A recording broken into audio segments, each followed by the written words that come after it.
Bienvenidos a esta nueva sesión de Amigos del Cine. Hoy estamos con el profesor Rodrigo Contreras de la Ciudad de México. El profesor Rodrigo Contreras es un experto en temas de narrativas transmedia, en temas de videojuegos, ya más de 10 años trabajando con este tema en el sector público y sector privado también. Y aparte de esto, pues no ha dejado de ser profesor. Como lo comentábamos ahorita, es una pasión que nos une desde hace varios años. Rodrigo también hace parte del grupo de investigadores de la Red Iberoamericana de Investigación en Narrativas Audiovisuales, y para mí es un gran placer que Rodrigo esté hoy. Rodrigo, muchísimas gracias por tu generosidad, por acompañarnos hoy en este espacio académico y por pues compartir esta información con todos los amigos del cine. Muchas gracias Jerónimo. Pues es un gusto estar con ustedes, gracias por la invitación. Yo estudié comunicación hace algunos años, estudié una maestría en guionismo en la Universidad Intercontinental y me acuerdo que en aquel tiempo, mientras yo hacía mi tesis dedicada hacia los videojuegos, conocí a la Red INAP. Ahí hice, pues yo creo que una de las primeras ponencias que hice alrededor del tema de los videojuegos y la narrativa fue pues en la Universidad Intercontinental hace, calculo, unos 12 años más o menos. En esa charla, pues bueno, yo estaba, y en esa maestría, pues yo estaba explorando los temas que me interesaban en aquel momento, que era cómo contar historias en un videojuego. Jugué un videojuego que se llamaba, no solamente un videojuego, es una serie de videojuegos de Hideo Kojima, un famoso cineasta. Y dentro de estos videojuegos me di cuenta de que la estructura que tenían los videojuegos era muy similar a la de una película. En aquel tiempo estaba yo estudiando guión de cine, era la materia que más compleja en aquel momento. Me la impartía Javier Robles, un cineasta mexicano que hizo películas como Rojo Amanecer, que pues es una película que ha viajado mucho, ¿no? Y la conoce en muchos lugares. Entonces, justamente cuando veíamos las estructuras narrativas, veíamos la forma de dividir los actos, los giros. En ese momento me puse a jugar videojuegos como para entender, para relajarme, la verdad fue esa. Y allí me encuentro con que pues los videojuegos tenían una estructura quizás más completa que la que estaba yo viendo en el cine. A partir de ello me apasioné de los videojuegos y decidí hacer una tesis sobre los videojuegos, ¿no? Y a partir de eso, pues ya no paró mi actividad relacionada con los juegos. Como comunicólogo, yo tenía la intención de dedicarme a hacer publicidad, a hacer cosas de televisión, ¿no? Quizás cosas de cine. Pero cuando descubrí la opción de los videojuegos, pues me atrapó de inmediato y me quedé allí, ¿no? Hice algo interesante que les puede servir de tip. Cuando estaba yo escribiendo mi tesis, se me ocurrió hacer un blog sobre videojuegos. Había una página que se llamaba Motor de Juegos, donde la gente subía pues, opiniones o análisis o estudios sobre cómo hacer un videojuego. Y algo que ocurrió en aquel tiempo fue que no había libros en español sobre cómo escribir videojuegos, ¿no?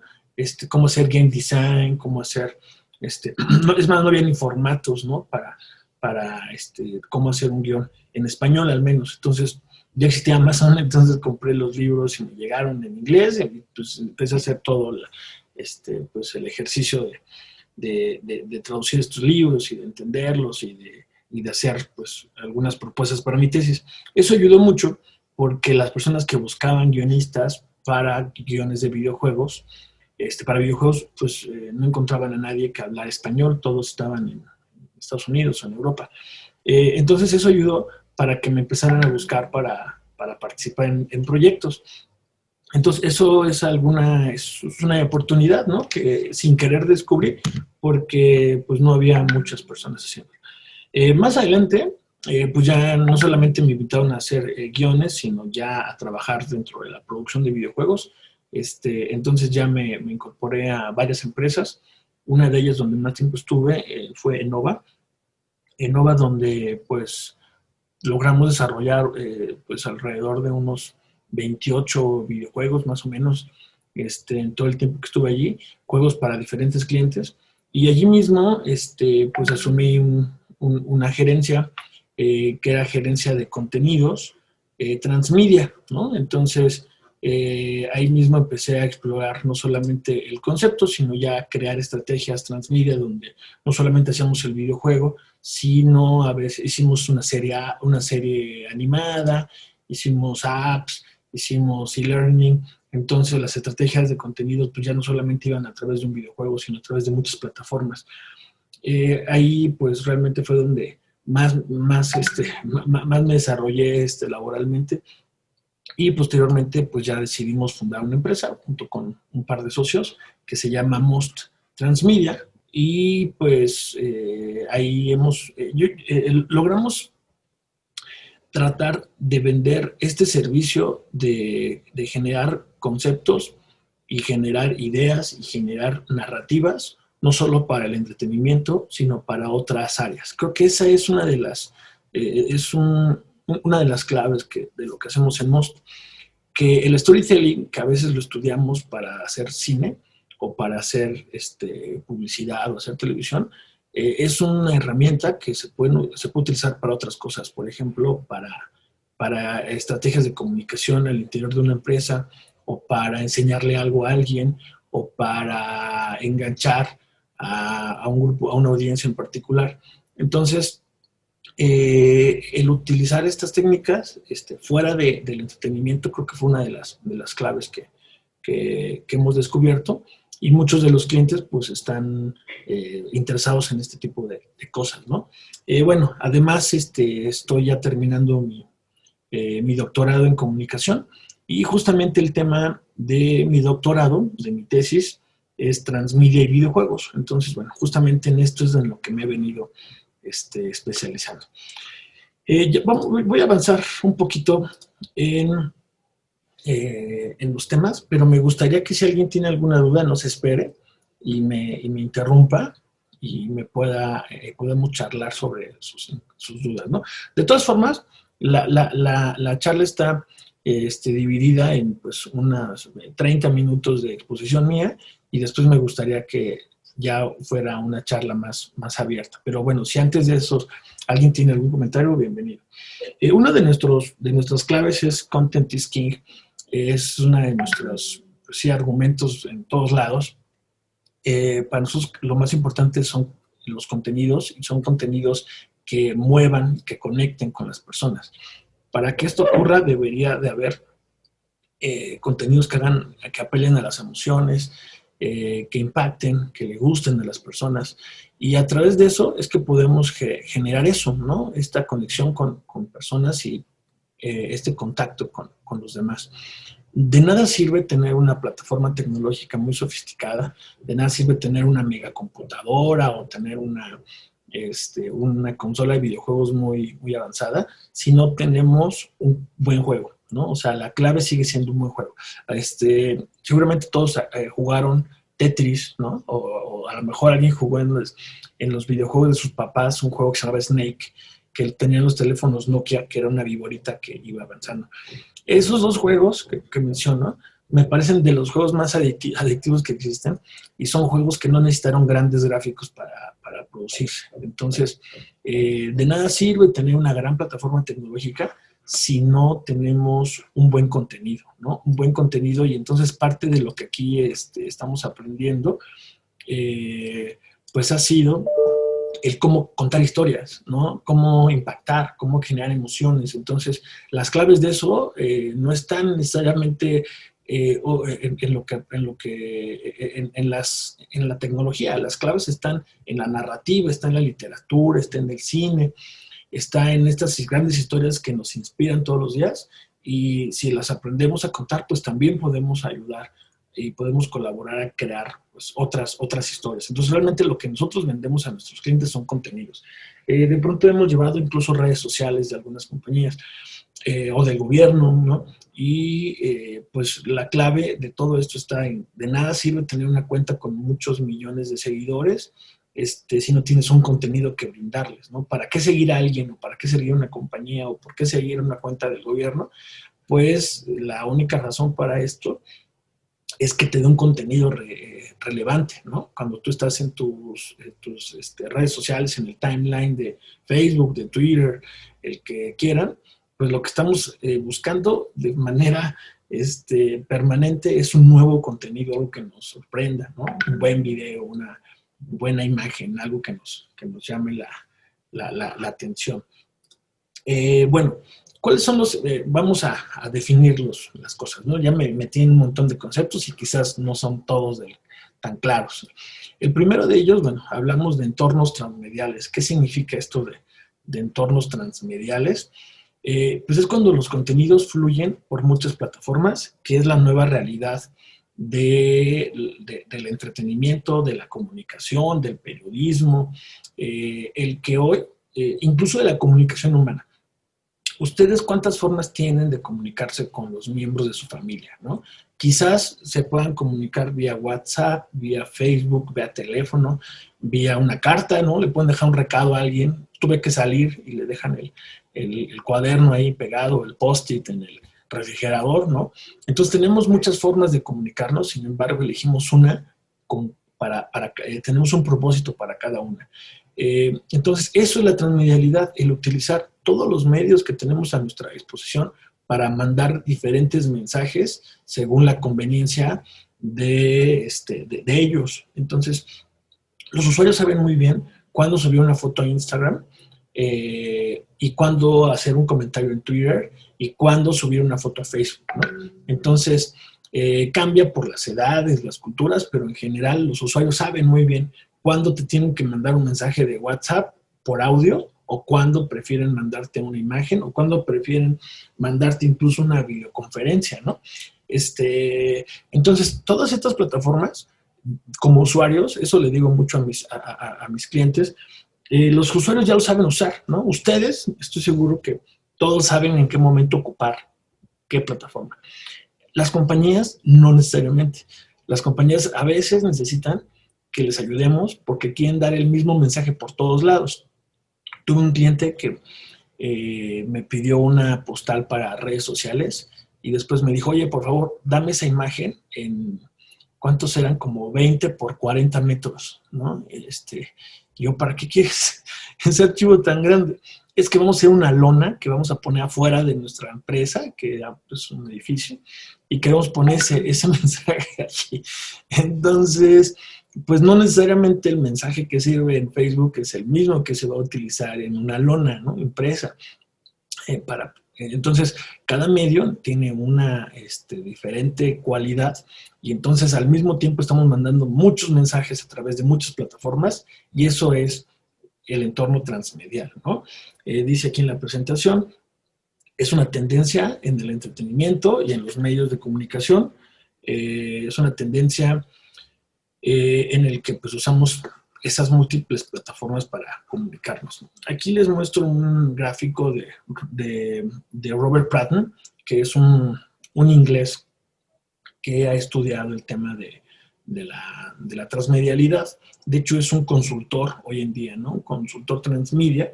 Entonces, las empresas lo buscan para ver cómo la película podría acompañerse de toda una estrategia de otras plataformas, como es el videojuego, como es el cómic, como es un sitio web, como es merchandising y cualquier otra actividad que vaya al mismo tiempo. Algo que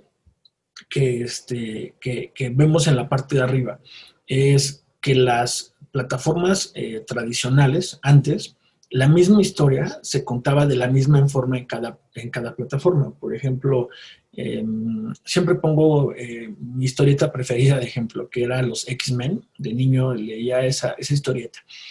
Entonces, este cómic, yo leía el cómic cada jueves, ¿no? Saliendo de la escuela leía un fragmento del cómic. Y había una caricatura que trataba de la misma historia. De hecho, eran los mismos personajes, los mismos diseños, era lo mismo. Entonces ibas viendo la caricatura, ibas viendo el cómic. Y después salió un álbum de, no sé si conozco, si por allá vendan unos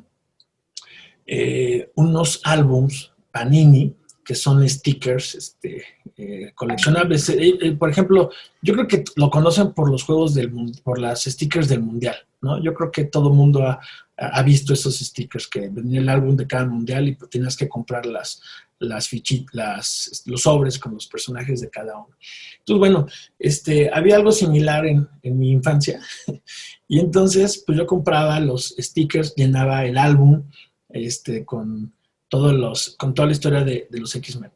Pero bueno, resulta que yo estaba teniendo acceso a esa plataforma a través de 3 medios diferentes, que era un cómic, una caricatura en la televisión animada y un álbum coleccionable, ¿no?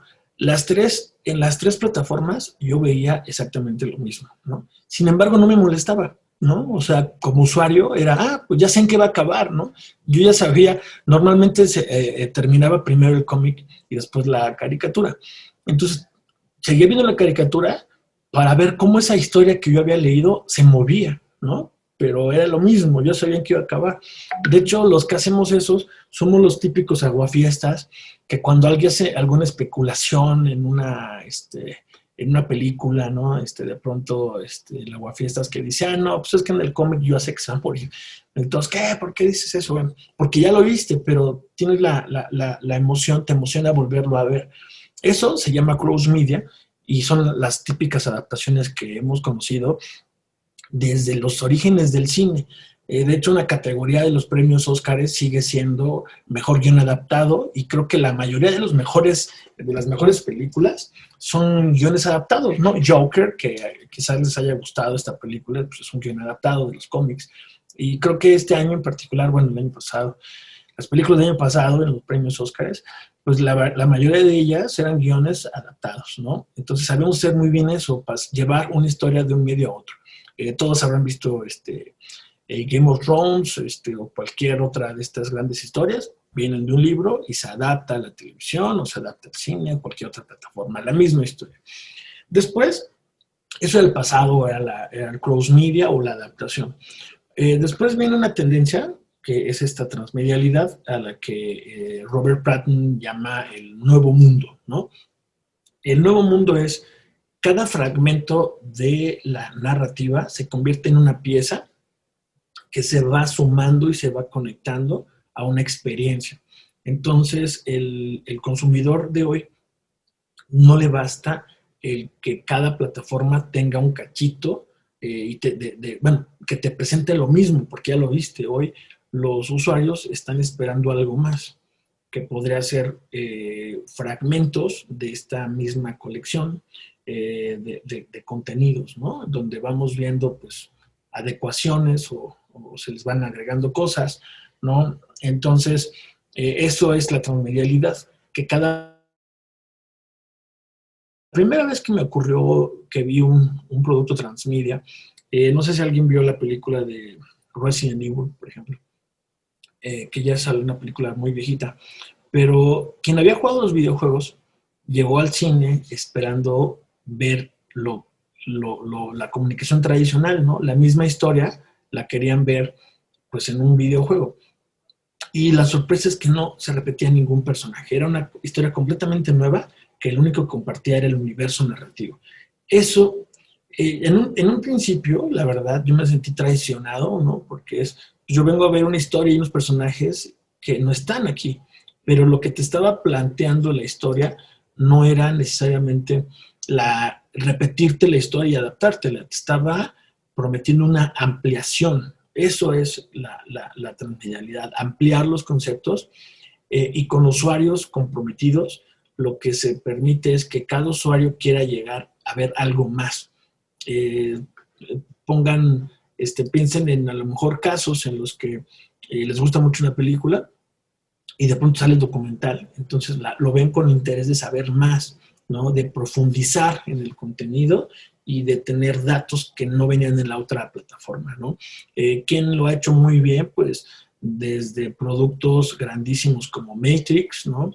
Star Wars y otras plataformas, donde cada que se suma un nuevo medio es para aportar algo al universo y hacerlo más grande y no para repetirlo, ¿no? ¿Hasta aquí alguien tiene algún comentario? Yo tengo, Eso, sí. Dale, Teresita. Para que lo organicemos de ahora en adelante, si alguien tiene comentarios, aquí también en Zoom tienen la opción de levantar la mano. Ah, claro, sí, perfecto. Entonces puede ser Teresita, adelante. Y qué pena. Yo ya estaba mirando también la opción de levantar la mano, pero pues no sé por qué no me sale, por eso fue que intervine así. No No te te preocupes. Pero De hecho, si quieres, activa la cámara, que recuerda que estamos grabando. sí, listo, ya la activo, ya la activo. increíble. No sé si me están viendo ahora, Eh, ¿no? no, todavía No, no. aún Ok, no. déjenme. Tal vez es como mi... Ya, ahora sí. Sí, ahora Listo, sí. ahora sí. Digamos que mi duda, más que todo, bueno, tengo dos dudas. La primera es con respecto a el tema de, pues, hasta cuándo la transmedia, digamos, hasta cuándo un usuario puede soportar la transmedia, porque justamente a veces lo que sucede es que el público anterior, justamente un poco lo que tú mencionabas con Resident Evil, a veces el público realmente ya no quiere saber más del producto y realmente es que ahí se acabó y ahí se acabó para mí. Entonces, realmente, ¿cómo se vende nuevamente esa idea que realmente ya no quiere, o sea, como que esa persona realmente ya no lo quiere? Y, o sea, digamos, ¿cómo funcionaría ahí? Porque pues realmente sí entiendo que tal vez a futuras generaciones sí les importe, pero pues la idea también es mantener el público anterior. Entonces, como que ahí cómo funcionaría o cómo se lograría ese equilibrio entre esos dos pues extremos, digámoslo así. Y Sí, sí, adelante, perdón. Bueno, contesto a tu pregunta, que es bastante interesante. Yo creo que el principio de todo es que tengamos una buena historia. Cuando las historias son buenas y el público quiere más de esas historias, entonces el universo puede seguir creciendo. Ese es el principal indicador, no hay otro, ¿no? Hay dos razones para que una historia se amplíe, ¿no? La primera es que haya una necesidad narrativa porque tu mundo crezca, porque tú consideras que el personaje da para más. Por ejemplo, Breaking Bad, hace rato veía en la imagen de fondo de Jerónimo, que tenía un póster de Breaking Bad, ante la necesidad de los fans de consumir más de Breaking Bad, pues cuando es una buena historia, está la posibilidad de desarrollar más a ciertos personajes. Tal es el caso de Saul Goodman, que tiene su propia serie, que sigue avanzando. Entonces hay una posibilidad narrativa porque hay un interés del público, ¿no? Entonces, esa es la principal forma. Cuando las audiencias ya no quieren más, te lo hacen saber con la falta de consumo de los productos que tú haces, entonces ya no puede ser más. En México, que he visto muchos casos donde quieren hacer estrategias transmedia a partir de historias que no gustaron tanto. Esas, les adelanto, van a fracasar, ¿no? O sea, recuerdo haber visto una telenovela que tenía una inversión muy grande en una estrategia transmedia, pero aunque la estrategia transmedia estaba padre, había muchos elementos interesantes, la novela original no le gustó a la gente. Entonces, de nada sirve todos los contenidos que están alrededor si el corazón de tu historia no es relevante para las personas. Entonces, ese es el principal corte que tenemos, ¿no? Si tu historia no le gusta a los demás, no van a querer ni siquiera profundizar en ella. Cuando ustedes ven una película, una serie o lo que sea que les gusta, de inmediato ya nuestras nuevas tendencias como usuarios es buscar más y a ver, ¿quién es el director? ¿Qué otras películas ha hecho? Oye, ¿sabías que hay un cómic? ¿No? Y entonces empieza a rascar. Esa es creo yo, la principal causa, Teresita. Pablo, veo que también tienes la mano levantada. Sí, dame un segundo, ya prendo la cámara. Sí, gracias. Vale, creo que pues no sé, ahí ya teoría me debería ver. Tengo dos preguntas. La primera es que, bueno, me surgió es, esta parte de los transmedia se hace, digamos, con un énfasis siempre como, digamos, lineal, que tenga como sentido, o puede ser, digamos, también horizontal. No sé si me hago entender, pero digamos con el ejemplo que ponías de Resident Evil, pues entiendo que es como, va como a partes distintas del mismo universo, pero me pone a pensar con, digamos, este afán que tienen varias compañías de empezar a armar sus propios universos, tipo, digamos, el de Marvel, el de DC, Star Wars también, que tratan de sacar, expandir, pero siempre, digamos, con un orden cronológico. Entonces, la transmedia se limita a un orden, una secuencia de las cosas, ¿o no? Y No, la segunda pregunta que tengo respectivamente es si crees que estamos viendo en una sobresaturación de transmedia, que pues a mi perspectiva como que todos quieren conectar todo con todo y que siempre hay una referencia y como para así tratar de atrapar más fans. Sí, esas serían mis dos preguntas. muy bien, Pablo. Muchas gracias por tus preguntas. La primera con respecto a el orden cronológico, realmente no hay ningún límite. De hecho, pensando en historias clásicas, Sherlock Holmes, por ejemplo, me encanta el caso de Sherlock porque allí se ven muchos antecedentes del transmedia. Sherlock, Conan Doyle mata al personaje de Sherlock un día que estaba muy cansado de la historia y le piden, incluso el primer ministro le pide que regrese con la historia y que vuelva a escribir. Y él dice, voy a regresar y voy a volver a escribir, pero no lo voy a revivir. Voy a contar voy a hacer una versión sobre sobre la juventud de Sherlock y cómo fue que él se convirtió en lo que es, ¿no?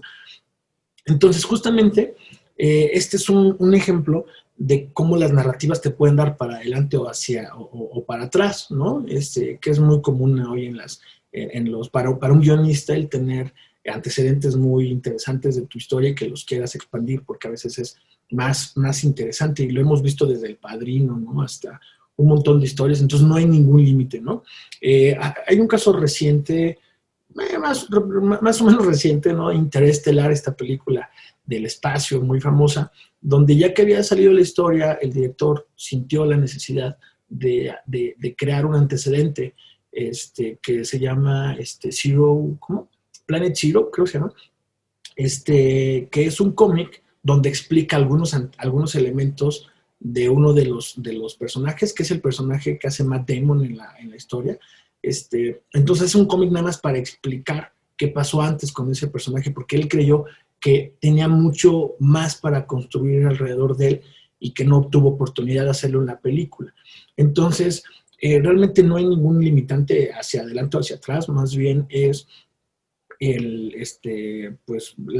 hacia dónde la historia te pueda dar, ¿no? Que es muy común que cuando la historia es muy interesante, también la misma audiencia te exige el conocer más del antecedente de la narrativa, y les digo, lo hemos visto muchas veces en diferentes plataformas. Y la segunda pregunta, Rodrigo, quisiera ahí añadir algo que también me por parece favor, importante, más sí, allá del tema de la narrativa transmedia, que es súper importante y que es algo reciente. Una de las cosas que hemos hablado en clase es que todos estos fenómenos tienen origen en momentos anteriores de la historia. Digamos, esto ya se había hecho de otras maneras diferentes. Y un fenómeno, digamos, narrativo también que tiene bastante tradición es el del spin-off, ¿no? Estas narraciones que surgen de una narración madre y que esto es absolutamente antiguo. O sea, hace muchísimos años ocurre que cuando un relato funciona muy bien o cuando un personaje secundario funciona muy bien, pues luego tiene su propio programa de televisión o su propia película, ¿cierto? Y esto es tan antiguo como que, por ejemplo, Robin Williams surgió en un spin-off que fue Mork y Mindy, que era un personaje que era secundario en otra serie anterior y que terminó siendo tan fuerte que le dieron su propia serie. Y así tenemos un montón de ejemplos. Entonces también es interesante ver que a mí me da risa cuando todavía se habla de los nuevos medios, los nuevos lenguajes, cuando realmente la mayor parte de estas cosas son adaptaciones y adecuaciones y mejoras de cosas que ya existían. claro, completamente de acuerdo. Sí, completamente de acuerdo. Bueno, la otra pregunta sobre lo demandante que puede ser para las audiencias. Resulta que hoy, yo como veo a las audiencias, es que hay audiencias que tienen mucho apetito por consumir, ¿no?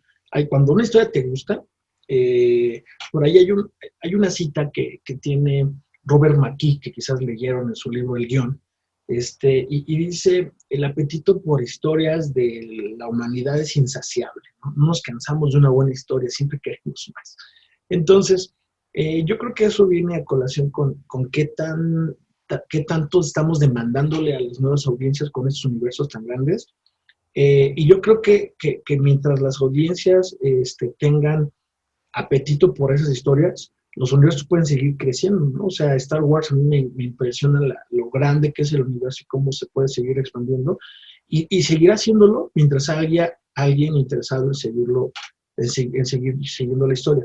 Ahora, hay varios tipos de audiencias. Hay algunas que se quedan con las historias y que no les interesa profundizar demasiado.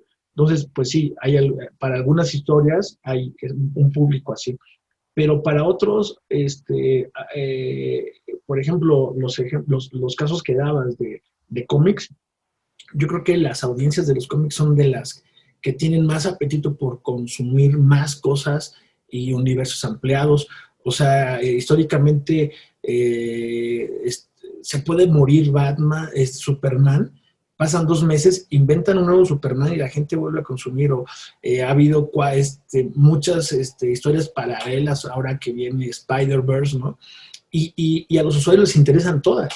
Entonces, hay ciertos relatos que tienen mucho interés por ciertas audiencias, entonces eso lo conocen muy bien los productores. Entonces, entendiendo bien ese gran apetito, pues van a seguir consumiendo.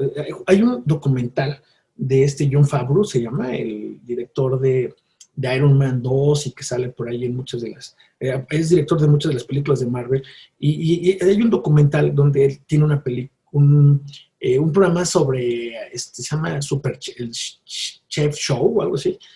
Eso no tiene nada que ver con lo que hace, porque son documentales en diferentes lugares donde habla de comida. Y de pronto en uno de los episodios van los Avengers, los actores, a comer con él. Y platican que cuando hicieron Iron Man 1, pues no sabían si iba a haber un Iron Man 2. O sea, estaban diciendo, pues ojalá que a la gente le interese, y le tenían mucho miedo a todo lo que era Batman y toda la competencia de DC. Entonces no sabían si les iba a ir bien. Había un plan a largo plazo, ¿no? Sobre si crece y la gente le gusta, pues aquí están todas las líneas narrativas que pueden crecer y hasta dónde podemos llegar. Pero depende de que a la audiencia le guste la primera película. Si no le gustaba, pues no podían aspirar a hacer una segunda película. Y bueno, ahorita van creo que más de 20, ¿no? Más series, más esto de S.H.I.E.L.D. y Capitán Marvel. Bueno, ya es un universo gigantesco, pero a pesar de que es tan grande, mientras la historia siga siendo interesante para los demás, para un público en particular, pues va a poder seguir creciendo. Bueno, espero haber respondido tus preguntas, Pablo.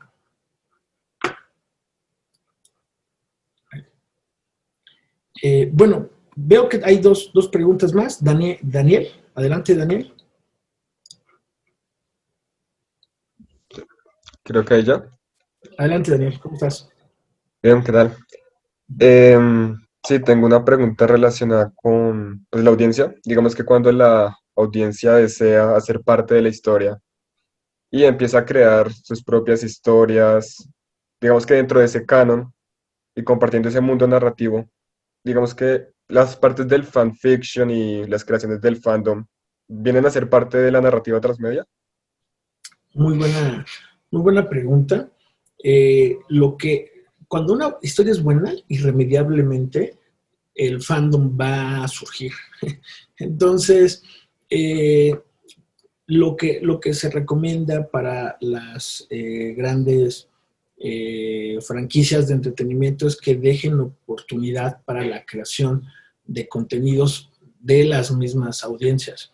Y pues si lo vemos de manera semántica, ¿no? Si la vemos como universo, queramos o no, cada que se agrega este fenómeno del fandom, todo el fanfiction, de alguna forma se conecta con el universo narrativo que tiene una historia. Pensando ahora en un caso muy reciente, Last of Us, un videojuego muy popular que tiene pues 2 versiones, 2 capítulos, pero que no quedó solamente en el videojuego, sino que hay un cómic, hay podcast de los autores, hay libros de arte, se espera que venga una serie de HBO. Alrededor de todo ese fandom, alrededor de todos esos contenidos oficiales, ¿no? Vienen los contenidos no oficiales, que sí son definitivamente parte de todo canon, como comentas, de la transmedialidad, porque del momento en que las audiencias disfrutan de cualquier contenido, lo hacen suyo, ¿no? Y hay un montón de casos alrededor de personas que hicieron sus propias novelas, personas que hicieron finales alternativos, versiones extendidas. Hubo incluso un evento bien interesante fue en Santa Mónica, pero está completo en YouTube, donde los actores ya participaron en una gran obra y recrearon algunas escenas del videojuego. Todo porque la audiencia estaba interesada en seguir consumiendo. Entonces, todos estos contenidos adicionales pasan a ser parte del universo, quieras o no quieras, ¿no? O sea, las audiencias, aunque no quieran, se suman a todos estos contenidos no oficiales, ¿no? Porque hace tiempo tuiteé algo que era como el límite de las narrativas transmedia son los derechos de autor. Entonces es la única limitante, ¿no? Y por eso han estado preocupados. Todos los creadores de contenidos en la historia ha habido conflictos legales de muchos. Hubo uno de la escritora de Harry Potter que demandó a una maestra porque le ponía a sus niños a que hicieran cuentos de Harry Potter y los subían a un blog, y entonces había un conflicto con los fans. Después ya, pero bueno, históricamente todos esos conflictos y todos los desarrolladores de contenidos han optado por que esas narrativas y esos universos sean incluidos dentro de la narrativa principal, ¿no? Hubo un caso de Star Wars donde no sabían qué hacer con tantos fans haciendo videos y se les ocurrió hacer un concurso de cortometrajes de Star Wars, pero donde las reglas eran muy claras. No puedes agregar nuevos personajes, no puedes cambiar el nombre de los personajes que existen, y todo lo que tú hagas es propiedad de Lucasfilms. Entonces, bueno, eran algunas de las condiciones que existen. Entonces, ahí la única limitante son los derechos de autor, pero claro que sí, cada que hay una aportación de la audiencia, pues llega a ser parte de este universo, queramos o no. Bien, y Teresita, no sé si quedó tu mano levantada desde la pasada o es una nueva pregunta. Es que inicialmente tenía 2 preguntas, pero me faltó hacerte la otra. Entonces, sí, adelante, por favor. Qué pena. No, ya no me veo nada, ya listo. Realmente mi otra pregunta es con respecto pues al contenido, porque digamos, por lo que ha pasado últimamente con todo esto de que, por ejemplo, este videojuego llamado Among Us, que de la nada explotó, que realmente tiene un contenido muy simple y que pues inicialmente no había explotado, o por ejemplo, estos videojuegos como Snake, que realmente tienen pues algo más que todo como una mecánica simple, pues digamos, pese a todo eso, realmente fueron juegos, o sea, son juegos realmente que se juegan mucho. Luego también está, por ejemplo, el juego como Hollow Knight, que tiene ya pues un contexto y un contenido mucho más profundo y pues que a la gente también le gustó muchísimo. Pero entonces mi pregunta va más dirigida a realmente cuándo un contenido se puede considerar como bueno, más allá de si es algo simple o complejo, realmente que es bueno, digamos, en ese contexto también de transmedia y todo lo que se mueve. Muy bien, muchas gracias por tu pregunta. Yo creo que más que considerar un contenido bueno o malo, yo le pondría otro nombre que sería oportuno, ¿no? Para narrativamente. Yo creo que pensando otra vez, regresando a este concepto de cánones de la transmedia, que hay un libro de Carlos Scolari que se llama Narrativas Transmedia, y él se refiere a los cánones, y dice, bueno, ¿cuáles son los nuevos cánones de esta industria, ¿no? Entonces, entre esos cánones hablaba de, pues, cuántos medios necesita una plataforma para poderse considerar transmedia, ¿no? O sea, ¿cuáles son las reglas con las que contamos como desarrolladores para validar esos contenidos? Y una de ellas, pues, tendría que ser que esa narrativa aporte al gran universo, ¿no? O sea, que el que, por ejemplo, pensando en el caso de Sherlock, el que haya ahora un cómic, ¿no? El canon tendría que ser si el cómic logra aportar algo al universo narrativo, que podría ser, los define Carlos Scolari, ¿no? Que les dé profundidad, que les dé serialidad, que les dé algo oportuno, algo que no estaba o que les dé actualidad. Todos esos elementos que hagan que el universo crezca.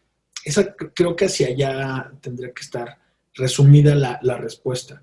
Cuando un contenido es bueno o es malo, más que, les decía, la palabra bueno o malo no me gusta mucho para calificarlo, más bien cuando es oportuno el que exista un nuevo contenido, cuando eso va a ayudar a que crezca la plataforma, ¿no? Sin embargo, hay veces, y hacia allá voy con mi siguiente slide, hay otros tipos de contenidos, que es el cross media, donde el universo no crece. Pensando en Harry Potter, la primera versión de la novela, cuando se hace película, casi no hay un gran aporte, ¿no? Es casi lo mismo lo que está en la película, lo que está en el libro. Sí hay, dice Carlos Escolari, sí hay algunos elementos donde hay cosas que no vienen en el libro, descripciones, por ejemplo, de los espacios que el director tiene que tomar, ¿no? Dicen que había veces que sí le consultaban al escritor y hay veces que no. Entonces, cuando no, tomaban decisiones y el mundo, pues crecía. Pero en ocasiones lo que quieres cuando tú haces una adaptación, no necesariamente es ampliar tus contenidos. A veces lo que buscas es llegar a un público más grande. Entonces, si tú tienes un contenido y está empezando ese contenido, que por ejemplo es una novela, y a la novela le está yendo muy bien, sin embargo en el mundo las personas que leen son pocas comparadas con las personas que ven cine. Entonces, si tenemos este círculo de las personas que leen, y es un muy buen libro, si tú esto lo adaptas a una película, quizás llegues a este público, ¿no? Algo así de grande. Entonces, en ocasiones, el adaptar un libro de una plataforma a otra, lo que busca es llegar a un público más grande, ¿no? Entonces, en ese caso no es transmedialidad, es cross media, y lo que busca simplemente es que esa historia que le fue muy bien en un libro, pues ahora crezca y sea súper famosa en otros medios, ¿no? Y viéndolo fríamente, pues a veces los estudios lo que buscan es pues tener más ingresos por las licencias que tienen, ¿no? Entonces, si tú compraste los derechos o la licencia de contenido de cierto libro y lo logras vender, pues para ti no importa cómo lo hagan, ¿no? Entonces, eso a veces es el contexto. Y a veces, bueno, que hagan la misma historia y que la lleven al cine, pues por mí está bien, ¿no? Entonces, lo que logra ahí es este fenómeno cross media de adaptación, es que los contenidos simplemente llegan a un público más grande. Las estrategias transmedia lo que buscan es crear contenidos en otras plataformas que le den profundidad al universo narrativo. Y no que te repita nada, sino que el universo crezca y que se enriquezca a partir de la historia, ¿no? Entonces, espero con eso haber respondido tu pregunta, Teresita. Sí, muchas gracias. ¿Sí? Muy bien. Entonces, bueno, como les decía, hay fenómenos cross media, que es adaptar, ¿no? Y al final están los fenómenos transmedia, que es crear universos muy grandes. Y en medio hay algo que se llama comunicación 360, que ocupa mucho la publicidad, que es crear un contenido, y cuando usamos muchas plataformas, lo que tratan simplemente es de que ese contenido se adapte a cada una de las plataformas, ¿no? Y entonces la idea es que en nuestra cabeza, pues, bueno, en la cabeza de la audiencia, pues se van conectando esas ideas, ¿no? Entonces, cuando vemos un comercial de radio, después un comercial de televisión, después un billboard en la calle, esos tres conceptos se conectan en nuestra cabeza y entonces nos queda clara una idea. Eso es la comunicación 360. La transmedialidad, a diferencia, tendría que darme una piececita del rompecabezas en cada medio, que sí implica un mayor compromiso de la audiencia, porque entonces implica que a veces tengamos que ir armando el rompecabezas solos, ¿no? Entonces, hacia allá va. Esto, ¿por qué puede funcionar así? Pues hay muchas cualidades de las audiencias que han cambiado. En general, los nuevos usuarios ya no solamente son usuarios, sino que se han convertido en audiencias. Ya no son audiencias, sino que se han convertido en usuarios. ¿Qué quiere decir esto? Que son participativos, que comparten lo que ven, lo califican, lo comentan, lo remedian, ¿no? Es decir, lo convierten en un meme o le cambian los subtítulos y hacen un chiste o le cambian la música y hacen una mezcla de dos películas, ¿no? Entonces, la primera cualidad que tenemos es que hay un gran cambio de audiencias a usuarios que no se conforman con ver la película, sino que van a querer hacer alguna modificación para participar de ella, ¿no? Entonces, hoy ya no hablamos de los contenidos como lo más importante, ya no hablamos de los medios como lo más importante, sino los contenidos. Antes, la clave era el medio, ¿no?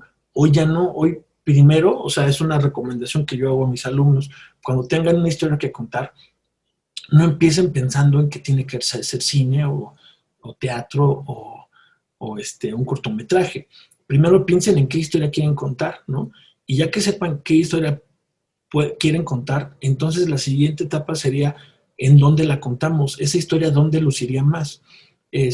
Podría ser un podcast, podría ser un libro, podría ser un videojuego, o quizás la historia necesite de diferentes medios para contarse muy bien, ¿no? Entonces imagínense, si ustedes quisieran contar la historia de su vida, ¿no? Imagínense que hicieron un viaje en coche a la playa y se la pasaron muy bien. Si ustedes quieren recrear esa historia, ¿dónde tendría que recrearse?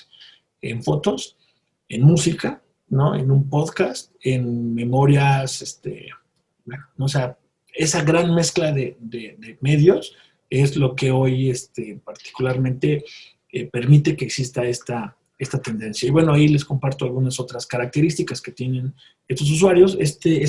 Me gusta mucho estos paradigmas porque los menciona el autor, se llama José Luis Orihuela, y él pues tiene un libro que se llama Los medios después de Internet y hace muchos estudios sobre Twitter y se da cuenta que estos son algunos paradigmas que se han roto, ¿no? Por ejemplo, ya no hay, pasamos de distribución a acceso, ¿no? Antes se requería que los medios fueran distribuidos por una empresa o un grupo muy grande, hoy ya no. Hoy tenemos acceso directo, ¿no? Hacia consumir contenidos y eso está cambiando a los usuarios para que sean pues mucho más participativos, ¿no? Estamos hablando de estas generaciones que pues están generando, lo que buscan hoy es experiencias.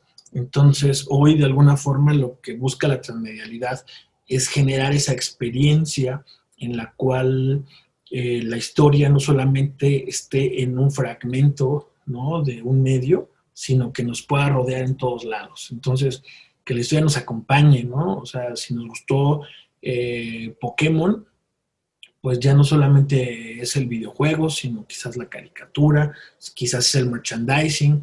Entonces, Pokémon Go fue un juego muy exitoso porque logró conectar con la realidad, ¿no? La gente se salió a las calles a cazar Pokémones y eso fue muy atractivo porque entonces ya no terminaba la experiencia en una parte de tu casa, ¿no? Salías de tu casa y seguía la experiencia. Entonces es una de las grandes ventajas que tiene hoy este planteamiento de las narrativas transmediales, el que la experiencia no termine, ¿no? Te vaya acompañando todo por todos lados. Estamos pasando justamente a una nueva forma una nueva economía, ¿no? Entonces, desde el entretenimiento, ya no nos conformamos como usuarios en una sola plataforma. De hecho, como usuarios ya no tenemos tan clara la línea entre una industria y otra. Entonces, lo que nosotros consumimos son historias. Entonces, cuando nos gusta una buena historia y nos enteramos de que hay serie de televisión, hay cómic, hay sitio web, hay aplicación, nosotros vamos navegando entre ellas, ¿no? Y queriendo saber más y más y más y más. Entonces, se ha convertido en una economía de licenciamiento donde prácticamente quien tiene la licencia de un producto y lo puede hacer crecer. Y si es una buena historia, pues también va a convertirse en una historia rentable. Para nosotros como creadores de contenidos, creo que estamos en un momento bien importante porque estamos en un momento de transición en donde los medios se están desarrollando de forma muy rápida a través de muchas tecnologías como la realidad aumentada, los lentes de VR, que nos están permitiendo contar nuevas historias. Entonces, estamos en una transición donde estamos sí conociendo, teniendo las bases de los medios tradicionales, ¿no? Las bases de, como decía hace un momento Jerónimo, ¿no? Las bases de la literatura, del cine, de la televisión, y las estamos aprendiendo a utilizar para poner en práctica en otros lugares y generar estas experiencias donde generamos emociones en las audiencias a las que vamos. Pasamos de este storytelling al story world, ¿no? Donde hoy pues, lo que se busca en gran medida es que, como les digo, la experiencia no se acabe, ¿no? Que la puedas vivir, y qué mejor que los parques de diversiones para demostrar esto, ¿no? Que hay lugares donde ese mundo se amplía, y ese mundo de Mario Bros. Que a alguien le pudo haber gustado mucho en un videojuego, pues ya hay formas de sumergirte en él, ¿no? Y estar en él. Bueno, cómo es bueno, y ese universo participativo, no sé si han visto juegos como Super Mario Maker, donde ya no termina solamente, ya no termina solamente en la posibilidad de estar en ese mundo, sino de tú construir el mundo. Super Mario Maker es una plataforma para que tú hagas nuevos niveles de Mario Bros. Entonces, hacia allá van los videojuegos 2.0, en darte la oportunidad como creador de seguir construyendo el mundo, ¿no? Hace un momento que preguntaban, bueno, los medios que hacen las audiencias son permisibles o no son permisibles, ¿no? Pues si no cumplen con los derechos de autor, pues incluso pueden llegar hasta a convertirse en un delito, ¿no? Sin embargo, lo que hoy tienen que hacer las compañías es abrir sus propios canales oficiales para que la gente cree. Y en Super Mario Maker es eso, un canal oficial para que los fans de Mario Bros. Creen nuevos contenidos a partir de una idea que corresponde a alguien, ¿no? Y bueno, aquí hay un par de referencias, ¿no? Una de las principales motivaciones de los usuarios es ver estos famosos crossovers de contenidos donde los personajes se mezclan. Eso lo aman, ¿no? Las audiencias les encanta el poder ver esta mezcla donde un personaje pues, conoce a otro personaje, ¿no? Los supersónicos conocen a los Picapiedra, ¿no? Que era como muy interesante el qué va a pasar cuando se conozcan. Y hoy, pues lo saben muy bien los desarrolladores de contenido. Y este juego, no sé, aquí puse algunos de Mario, pero hay muchos, ¿no? De Kingdom Hearts, no sé si alguien lo ha jugado, donde de pronto los personajes de Disney se conocen a los de Final Fantasy y generan ahí un juego muy de pelea, más abierto. Y o Ralph el Demoledor, estoy leyendo aquí ahora Zootopia. Bueno, Ralph pues es un gran ejemplo. Por aquí tenía yo el libro, el de se me fue el título de este juego, de este libro, que es el de donde aparece un Ready Player One. Ready Player One, no sé si alguien lo leyó o vio la película, pues donde también, ¿no? Es pues, todas las franquicias de los videojuegos se conectan y se unen para una misión en el futuro, en un mundo virtual. Entonces, eso es pues alguna de las características que tienen los intereses de las nuevas audiencias. Para definir, pues, les quiero compartir una definición, ¿no? Propia sobre cómo entiendo yo las narrativas transmediales. Pues yo los veo como universos donde pueden existir múltiples tramas. Entonces, eso es bien importante para cuando creamos un guión, ¿no? Cuando creamos un guión que queremos que trascienda a este nivel. ¿Qué historias pueden ser transmedia y cuáles no? Pues las que pueden ser son aquellas que crean universos narrativos, no las que crean personajes. O sea, crean universos donde puede haber muchos personajes. Por ejemplo, hace un momento hablaba de Game of Thrones. Game of Thrones, donde el personaje que tú crees que es el protagonista, le pasa algo en el capítulo 9 muy grave. que para no dar spoilers, ¿no? Algo muy grave que yo decía, no es cierto, seguramente es una broma. Después van a decir, no, pues no fue broma. Eso que le pasa en el capítulo 9 es irreversible. Entonces, ¿pero por qué no se cae la trama? ¿Por qué no se cae ¿Por qué pudo haber muchas temporadas después de ese suceso? Porque el suceso no se soportaba en uno de los personajes, sino que se soportaba en el universo. En el universo narrativo, que cuando crean su Biblia narrativa para una serie o cuando crean los antecedentes del universo que quieren contar, ahí están las claves. ¿Y cómo lo logramos? Gracias a que existen muchos personajes que son muy diferentes entre sí y que cada uno hace un determinado clic con una parte de la audiencia. Fui a ver la película de Spider-Verse, no sé si la vieron, la película animada con mis sobrinos, y fue muy divertido porque cuando acabó les pregunté cuál fue su Spider-Man preferido. Entonces, cada uno contestó un Batman diferente dependiendo de su edad, ¿no? Iba el más pequeño que tenía como 3, 4 años, que teníamos hasta miedo, ¿no? De que no fuera a aguantar la película. Y dijo, no, pues me encantó el puerquito, ¿no? Entonces, justamente el puerquito, el Spider-Man puerquito iba para los más chiquitos. Y había uno que la que es teenager, pues le gustaba más la que tenía los colores orientales. Y así, ¿no? Obviamente a mí me gustó el Spider-Man ya panzón, ¿no? El que ya está como de 40 años y que bueno, cada uno tiene un mensaje que decirle a una parte de la audiencia. Entonces, esos son los universos así que pueden expandirse, aquellos que son muy grandes. Dentro del universo hay una lucha de fuerzas, eso es bien importante, hay un bien o un mal, ¿no? O hay un lado oscuro de la fuerza o un lado diferente. Entonces hay un conflicto dentro de ese universo.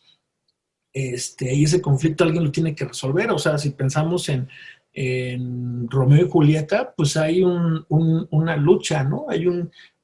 Desde que tú explicas el universo, hay dos grandes familias que se odian y que siempre van a odiarse. Entonces, es el gran contexto.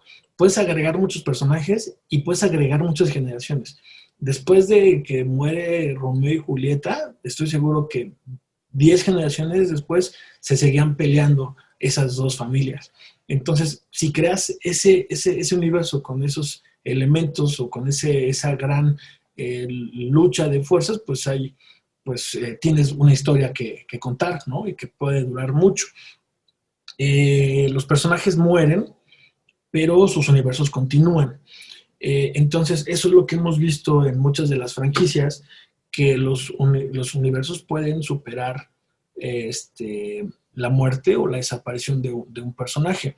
Entonces, debemos procurar que cuando conceptualizamos un mundo así, me gusta llamarle un universo orgánico donde lo que pasa con todas las generaciones, ¿no? De familiares, pues mueren unos y nacen otros. Y eso es lo que permite que universos como Star Wars continúen, ¿no? Y lo sigamos viendo porque siempre hay un nuevo surgimiento de un nuevo héroe, ¿no? Tenemos una lucha que hace un momento mencionaba, creo que no me acuerdo quién fue quien lo mencionó, pero al mismo tiempo tenemos esta lucha por personajes que llegan y que se van y que hay generaciones diferentes. Por ejemplo, pues hoy hay una crítica muy grande hacia los personajes de Star Wars, pero cuando la retoma Disney, lo que está buscando es llegar a un público diferente, que es una nueva generación. Entonces habrá, si podemos dividir pues estas películas en las personas que vieron Star Wars en los 70s, son unas, ¿no? Quienes vieron episodio 1, 2 y 3 en el cine son sus hijos, y los que están hoy presenciando las nuevas películas de Disney posiblemente son sus nietos. Disney, ¿en quién se preocupa? Pues la verdad, ya no tanto en los abuelos.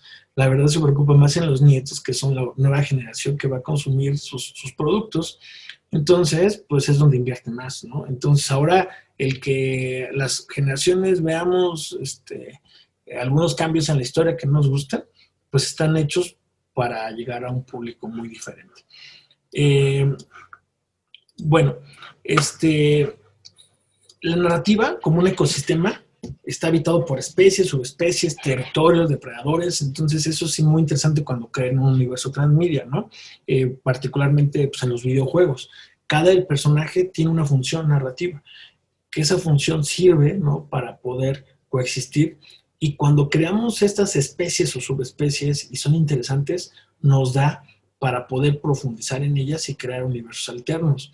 Eso pasa pues también mucho con Star Wars, ¿no?, que son de las primeras franquicias donde deciden que un antagonista va a ser el protagonista, ¿no?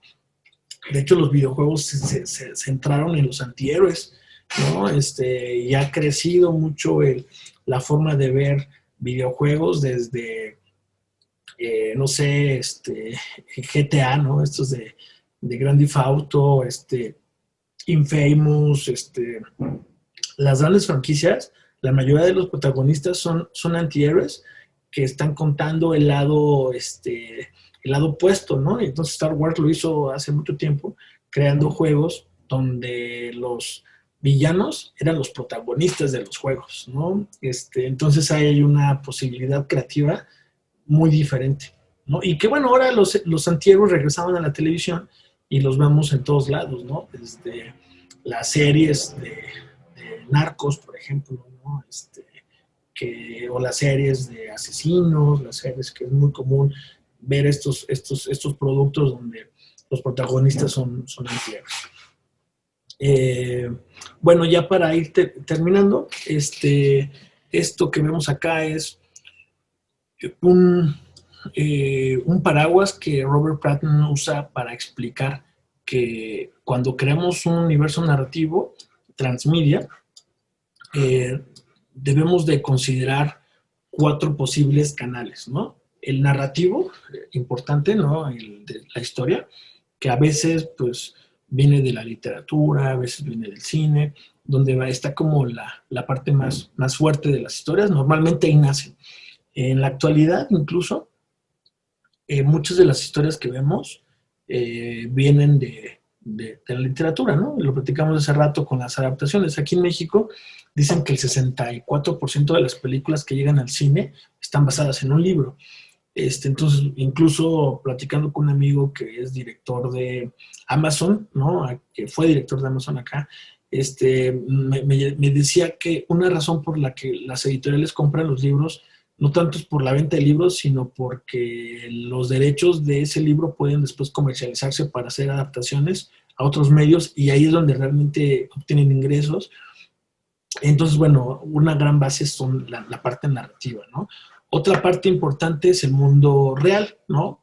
Y es parte del transmedia y es donde se nos abre el panorama de creación, porque el mundo real es cómo sacamos las historias a la calle. El ejemplo a lo mejor más popular son los eventos, las ferias, los parques de diversiones, que pues tampoco es nada nuevo, ¿no? Ya lo hemos visto en muchos años, desde Lego hasta, bueno, les enseñaba hace un momento la imagen de Mario Bros, y bueno, los ejemplos no paran, ¿no? Entonces, ¿cómo llevamos la anécdota, cómo convertimos nuestra película en una montaña rusa y que siga contando una historia? Eso es una forma apasionante de continuar con la narrativa. Después está el gaming, ¿no? Que no necesariamente son videojuegos.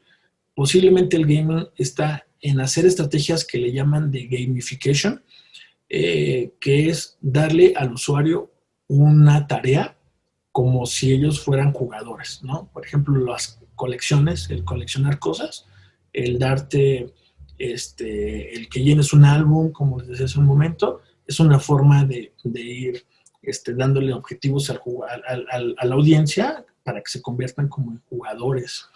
Y aquí de otro lado tenemos la parte de co-creación, que es darle a la audiencia la posibilidad de cambiar o contribuir con la historia, ¿no? Entonces, gracias a esos 4 elementos es que podemos crear universos transmedia, y uno de los más importantes, creo yo, es el del juego, porque le da la oportunidad a la audiencia de ponerse en los zapatos de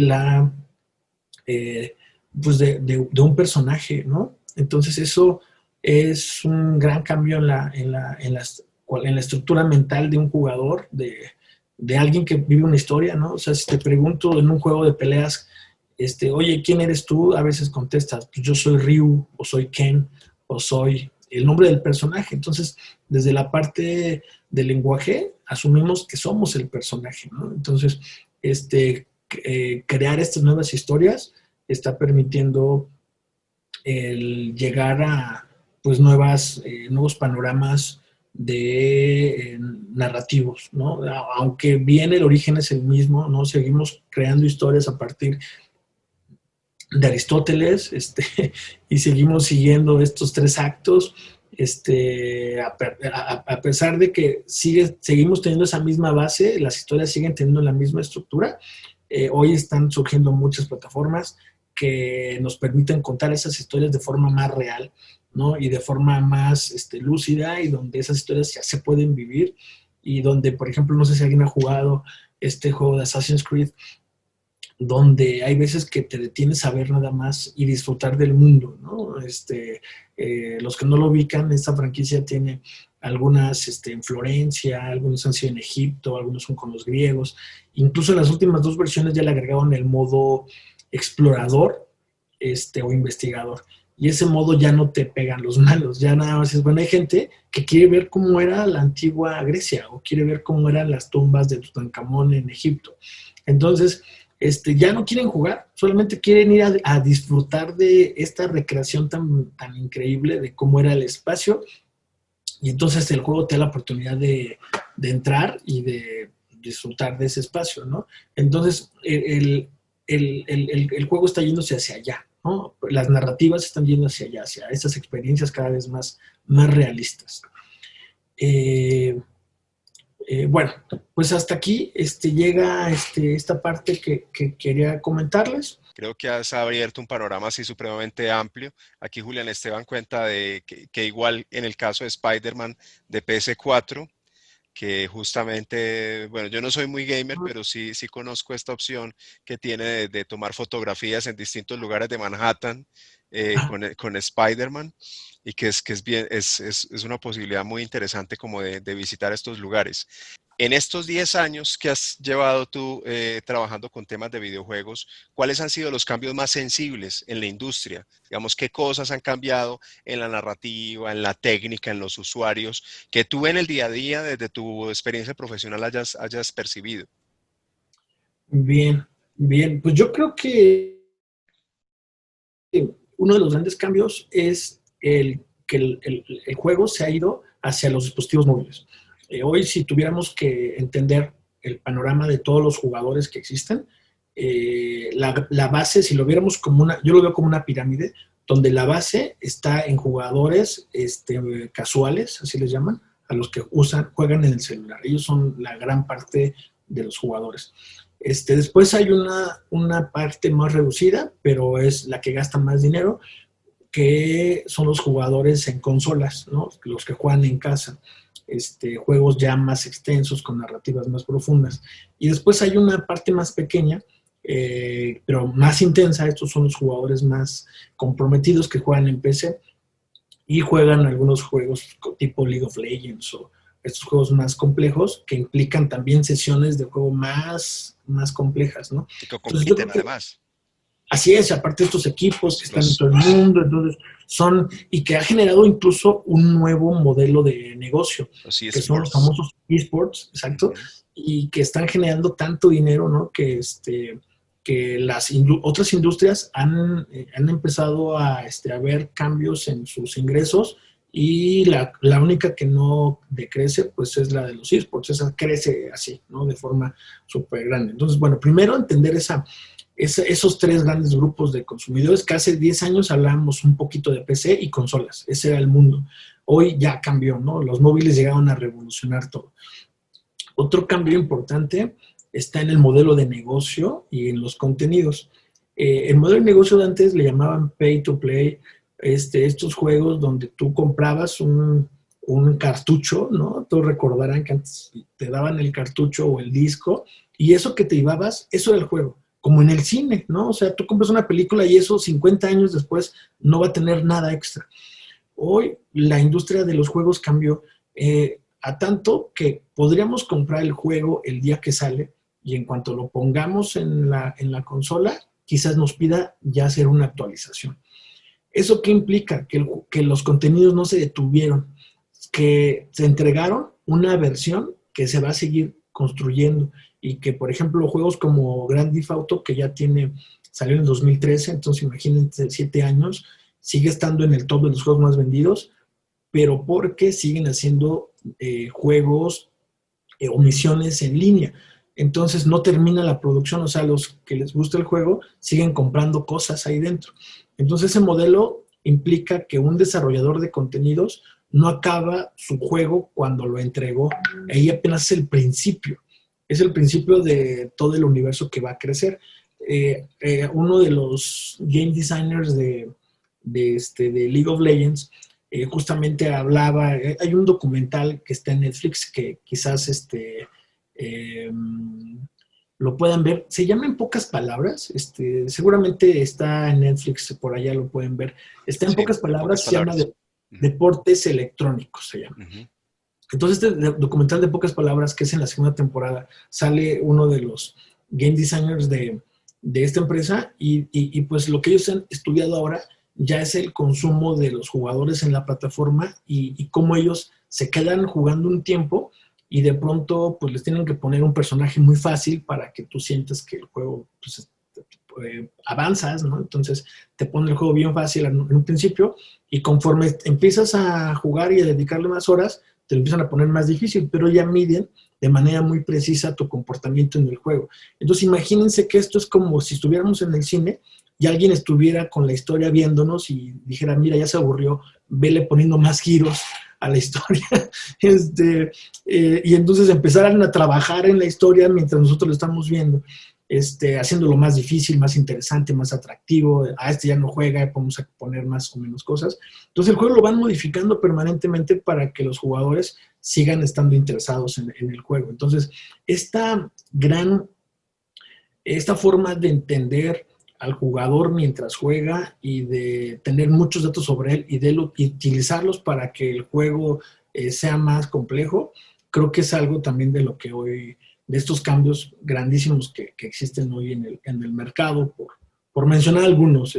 Bueno, y por último, uno más, perdón, Jerónimo, que me extienda mucho, pero por último le agregaría pues, la realidad aumentada, y la realidad virtual, ¿no? Que hace 10 años eran promesas de que algún día se va a jugar así, y Pokémon Go tiene ya unos 4 años y generó una revolución en el mundo, ¿no? El hecho de poder en la cámara utilizar todos los recursos que tiene un smartphone. Y eso creo que para los que estudiamos comunicación es bien importante, porque el caso de Pokémon Go, o sea, cuando todos estaban queriendo hacer un videojuego y adaptarlo al celular, muchos lo que hicieron fue los juegos de Street Fighter, por ejemplo, los viejitos, era pásalos al smartphone, y eso es.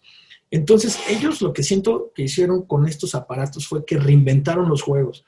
Pensaron, a ver, ¿qué características tiene esto? Tiene una cámara, ¿no? Tiene geolocalización, saben dónde estás. Tiene un giroscopio y un acelerómetro, que es lo que detecta cuando yo hago esto o cuando hago esto, ¿no? Tiene una pantalla touch. Entonces, ¿cómo explotamos todos los recursos que tiene esta cosita para hacer un contenido para esta cosita? Entonces, por ejemplo, eso no lo están haciendo quienes hacen conciertos, por ejemplo, ¿no? O sea, si tenemos en un concierto de 50,000 personas, 50,000 personas con un iPhone posiblemente, ¿qué haces para ellos? ¿No? Lo único que los artistas te dicen es prendan la luz, ¿no? Y vamos a mover la luz.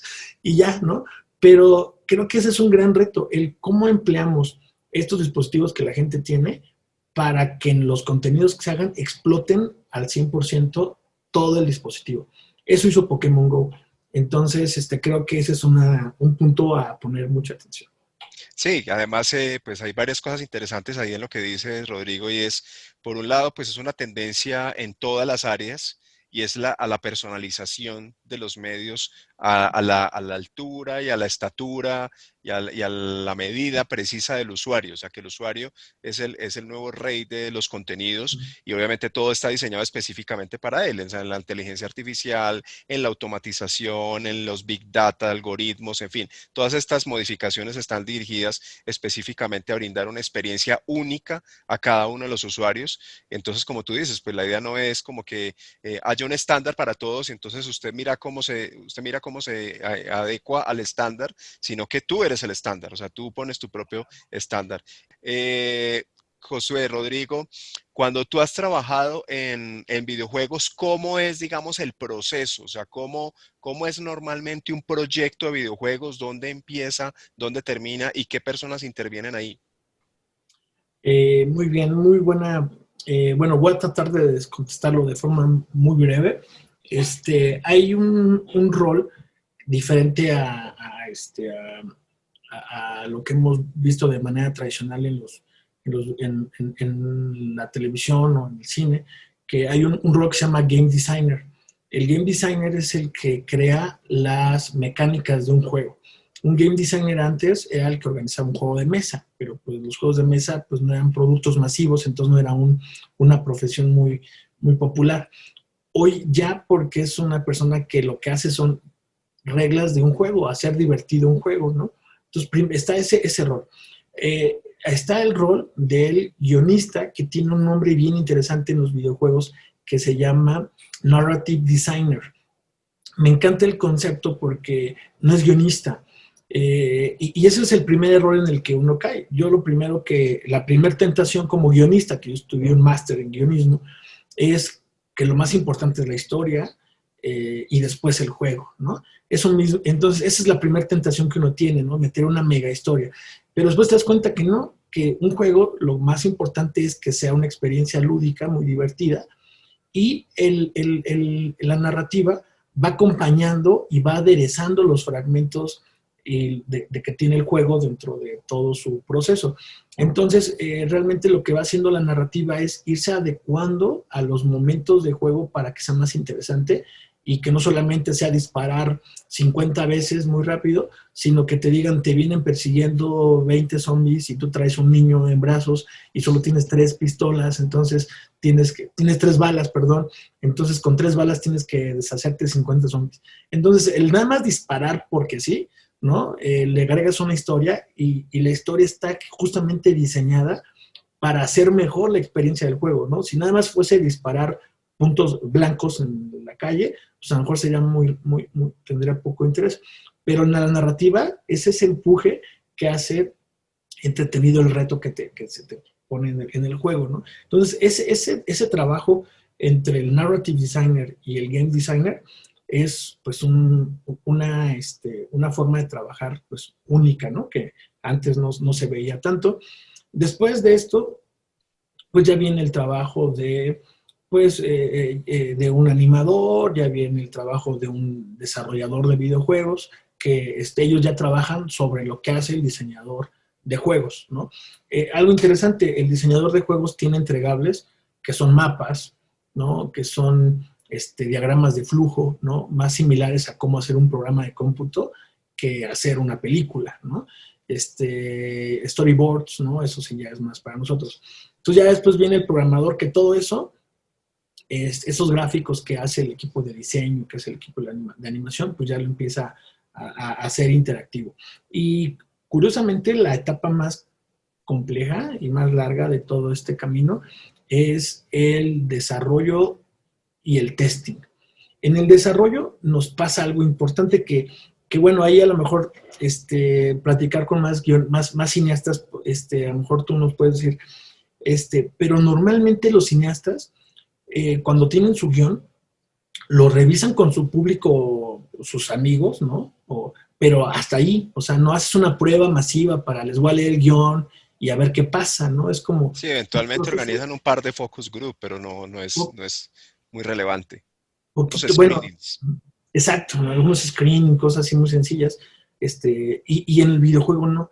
En el videojuego, el periodo más largo es cuando pruebas el concepto y le pones al jugador a que juegue todo. O sea, todo lo que está en un juego, alguien hizo focus groups donde se aprobó para identificar cosas tan básicas como que entiendan dónde está el botón. Entonces, por eso cuando quien haya jugado Wii, se da cuenta que todo es muy intuitivo. O sea, realmente un niño que no sepa leer puede jugar Wii y terminar un videojuego sin saber leer nada, porque el botón te dice, botón A, está A, ¿no? Entonces sabes que hay que hacer A y B, ¿no? 1 y 1, y va brincando. Entonces todo es muy intuitivo porque se hacen muchas pruebas para verificar que todo lo que está pasando allí funciona y lo entiendan los demás. Entonces, en el cine, la televisión pues es un proceso más cerrado, y en los videojuegos es un proceso, le llaman iterativo, porque tú tienes una idea, la pruebas y si funciona, le sigues. Si no funciona, lo corriges, ¿no? Y así te quedas. Entonces es un círculo. Y bueno, de ahí lo que sigue es el testing, que pues es el probar el juego y que, pues bueno, en eso la industria no ha mejorado mucho porque pues yo creo que todos los que han jugado un videojuego se han encontrado que hay errores. Entonces, por más que le inviertas en corregir errores, siempre van a salir nuevos errores. Entonces, esa es la etapa también muy extensa casi al final. Y bueno, y finalmente, en la etapa de publicación, se parece mucho la industria del cine a la del videojuego, porque hay un desarrollador, que es como el estudio que hace la película, y después hay un publisher, que es el que lanza el juego al mercado, que es muy similar como al exhibidor, no sé cómo le llaman allá en Colombia, pero pues ese ente que compra la película y se encarga de meterla en todos los cines, es muy Y los similar. distribuidores y los exhibidores. Exactamente, esos dos entes son muy similares en la industria del videojuego, incluso hasta en los periodos de lanzamiento. En México, por ejemplo, se quiere que la película que salga al cine la vayan a ver muchas personas el mismo fin de semana, que hay como una regla algo extraña de que si en 2 semanas la gente no fue al cine, la quitan. No sé si hay como un porcentaje, ¿no?, que tienen que cubrir. Casi siempre es menos. Casi Por lo siempre, menos. sí, que siempre es el primer fin de semana. De hecho, si ya el domingo no fue suficiente gente, ya el lunes no tiene futuro la película. Bueno, así justamente muy similar pasó en México también. Entonces, toda la campaña de lanzamiento se centra en que la gente vaya ese fin de semana. En los videojuegos hacen lo mismo, pero para que lo compres, porque en los juegos físicos, cuando el juego no se vende bien en un fin de semana, el siguiente tiene que bajar de precio para que salga. Y eso es lo peor que le puede pasar a un juego, ¿no? Que te cueste 1,500 pesos, o bueno, X cantidad, y que cuando vayas y al otro día ya bajó, para un videojugador es, entonces no estaba tan bueno. Entonces es, bueno, no lo compro, me espero a que baje más. Entonces es lo peor que le puede pasar a un juego, ¿no? Que no lo compres y que empiece a bajar de precio. En la película, pues es similar, pero bueno, peor, porque si no, la gente no va, pues la quitan del cine, entonces creo que es peor. Pero bueno, en eso se parece un poco las dos industrias. Perfecto. Bueno, Rodrigo, muchísimas gracias pues por tu presencia en este canal de Amigos del Cine, que este video va a estar también acá en el canal durante todo el tiempo para que ustedes lo puedan ver. También aquí pueden hacer sus comentarios. No sé, alguna recomendación final que tengas para las personas en Colombia o en otros países que quieran trabajar y que quieran entrar en esta industria. Recomendaciones básicas que tú darías para alguien que esté interesado en el mundo de los videojuegos. Yo creo que no se esperen, porque hay veces que hay gente que se espera mucho a que pase algo más, ¿no?, para empezar a hacer un juego.